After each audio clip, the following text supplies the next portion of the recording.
রাজের হত্যার রহস্য আরো জটিল হয়ে উঠছে। শ্রদ্ধার হাতে কীর্তির ব্যাগ দেখে উদ্ধার হওয়া বন্দুক, তৃতীয় কোনো চালক, খুনি সবাইকে ফাঁসিয়ে দিয়ে ভাগ্যরেখা 303 নম্বর। পূর্বে ষড়যন্ত্র, সন্দেহ আর আবেগের ঝড়ে আপনি ডুবে যেতে বাধ্য হবেন সত্য উন্মোচনের জন্য। কে লড়বে আর কে লুকাবে প্রতিটি মুহূর্তের উত্তেজনা, প্রতিটি সংলাপের রয়েছে গভীর রহস্য। হ্যালো বন্ধুরা, কেমন আছো সবাই? আশা করি তোমরা ভালোই আছো।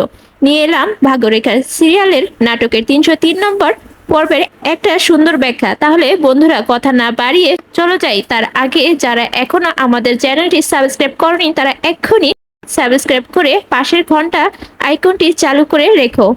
তো বন্ধুরা, এই পূর্বে শুরুতে আমরা দেখি নয়নজি যে শ্রদ্ধাকে বলছে, শ্রদ্ধা আমি তোমাকে কোনো মিথ্যা প্রতিশ্রুতি দেব না, বরং উকিলের কাছে গিয়েছে আর তুমি তাড়াতাড়ি উভয়কে জেল থেকে বের করে আনা হবে, বরং কিছু না কিছু করবে, তুমি চিন্তা করো না। এরপর নয়নজি ঋতুকে বলে, ঋতু তুমি শ্রদ্ধার সাথে থাকো, আমি চা তৈরি করে নিয়ে আসছি।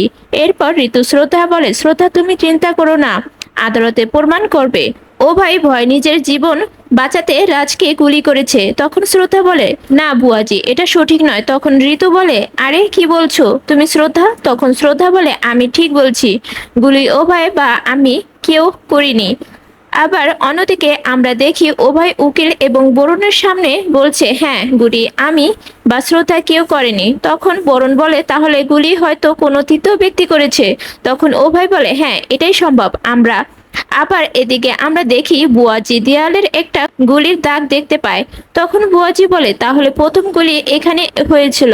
এরপর শ্রদ্ধা বলে, আর তৃতীয় ওদিকে চলে গেছে। তখন বুয়াজি বলে, তুমি দ্বিতীয় গুলি কোথাও দেখলে? তখন শ্রদ্ধা বলে, এদিকে দেখো। এরপর শ্রদ্ধা বলে, আদালতে উকিল সাহেব বলেছিল রাজের শরীরে দুটো গুলি লেগেছে, এখানে দুটো গুলির দাগ আছে।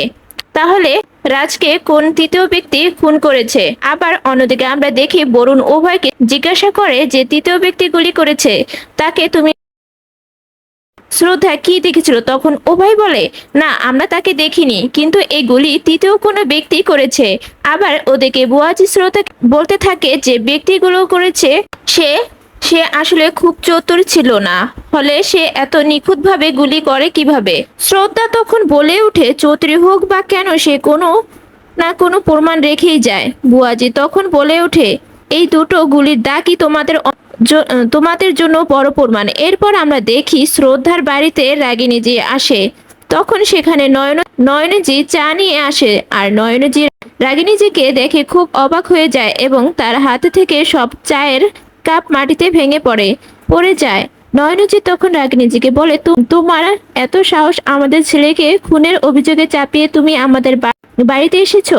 তনুজা তখন সেখানে আসে। তনুজা এসে বলে, তুমি আমার ছেলেকে জেলে পাঠিয়ে এখানে এসেছো, তোমাকে আমি ছাড়বো না। এরপর তনুজা রাগিনীজিকে একটা চড় মারে এবং বলে, বেরিয়ে যাও এখান থেকে। তখন রাগিনীজি বলে, আপনার ছেলে আমার স্বামীকে হত্যা করেছে আর আপনি আমাকে বেরিয়ে যেতে বলছেন?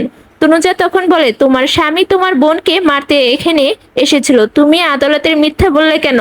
এরপর শ্রদ্ধা তার শ্বশুরকে বলে, বাবা আপনি মামিনীজিকে ঘরে নিয়ে যান, তিনি অসুস্থ। তখন তারা সবাই ঘরে চলে যায়। তখন রাগিনীজি কাঁদতে থাকে এবং বলে, শ্রদ্ধা আমাকে একটু জল দেবে, আমার গলায় কেমন যেন করছে। তখন শ্রদ্ধা এবং ঋতুজি জল আনতে রান্নাঘরে যায়।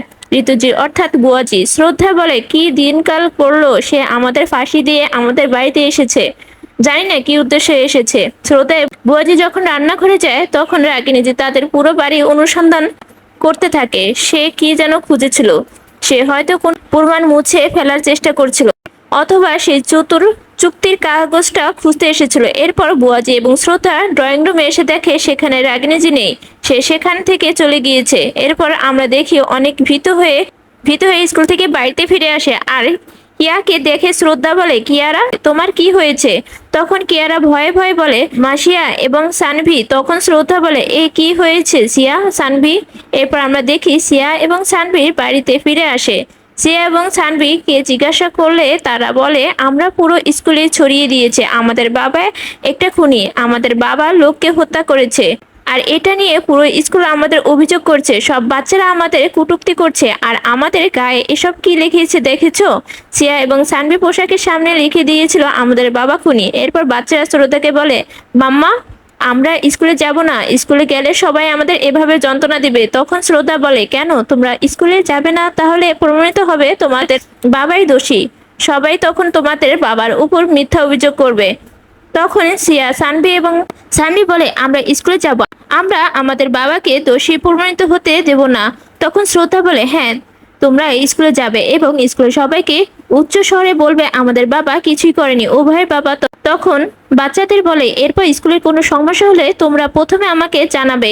এরপর শ্রদ্ধা বাড়ির সবাইকে বলে, আমরা বাড়ির সকলে যদি একসাথে লড়াই করি তাহলে আমরা উভয়ের বাইরে বের করে আনতে পারবো। আমরা উভয়কে মিথ্যা অভিযোগ শাস্তি পেতে দেব না।